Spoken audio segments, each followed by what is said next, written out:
What you just saw was me not being able to stand straight after finishing a set of squats.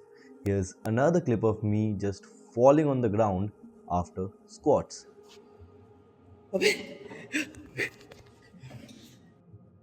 Looks a bit too dramatic, doesn't it? Well, why do I act like I just ran a marathon after finishing a normal set of squats? It's because these were not your typical set of 4 to 6 rep squats. These were all out maximum effort sets of 10 rep squats. And these are a necessary nightmare and they will fucking humble you.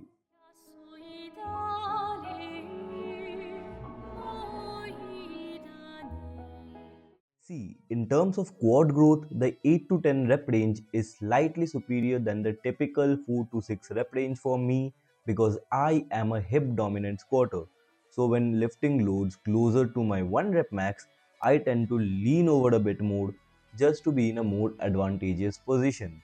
So if I just keep the weight slightly lighter, I can really put more effort into staying more upright and driving my knees more forward, hence loading the quads the most. Another reason why I am currently doing higher reps on the squats is because these will develop your legs in a more well-rounded manner. Well, the smaller supporting musculature, the stabilizing muscles, usually don't receive enough stimulus with low reps. And that's exactly how people end up with weak adductors, erectors, and other stabilizing muscles in your groin area or your legs. Although doing unilateral movements that demand more stability is always a good idea to target these weaknesses, keeping the load lighter and doing more reps will also provide more stimuli to these smaller, often neglected muscles. Squatting, especially for high reps, is going to be an amazing adductor exercise.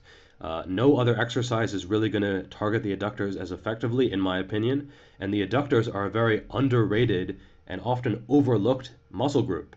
A lot of people have lagging adductors, and this contributes to a chicken leg look.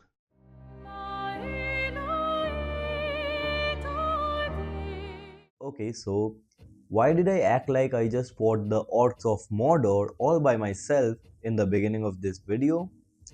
It's because I had shit work capacity back when I filmed those clips. I mean, I guess I still do, but it's a bit better right now. The point is that high rep squats done with proper intensity will absolutely test out your muscular endurance along with crushing your soul. I thought I had good endurance back then because I could do 5 or 10-kilometer runs. My weekly bicycling mileage back then was around 70 to 75 kilometers. So, what's a minute of squatting? Right? Right? Wrong. Turns out doing a 10 rep max on the barbell squats is on an entirely different league than doing a 3, 4, or 5 rep max squat. Although both of them are done at 100% effort. And the funny thing is, 8 to 12 rep squatting is not something that people don't usually do.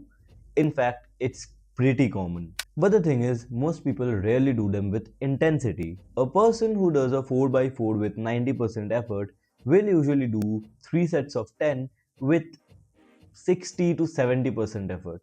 And there is a reason for that. The combination of high reps and high effort in the context of the back squat simply sucks.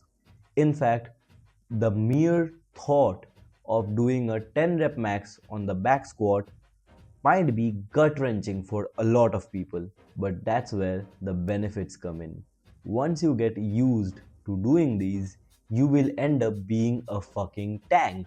Not only will your work capacity improve, but your entire mindset towards lifting will change. If I ever see a person who is unflinched by the thought of doing a 10 to 12 rep max squat, boy oh boy, that guy has fought his inner voices and won because that guy has grit. And if someone says they enjoy these sets, just run because that person is a fucking psychopath. But my point here is that these sets will teach you how to endure hard things. Look, I am not saying that you should train to failure every time you squat for high reps. In fact, that's typically a bad idea. All I'm saying is that instead of stopping 4 to 5 reps shy of failure, stop 1 or 2 reps shy of failure. People really misjudge how close or far they are from failing, especially during higher reps, because in these sets, the pain kicks in and makes them think they don't have any more reps left in the tank, when in fact they probably can do 3 to 4 more reps.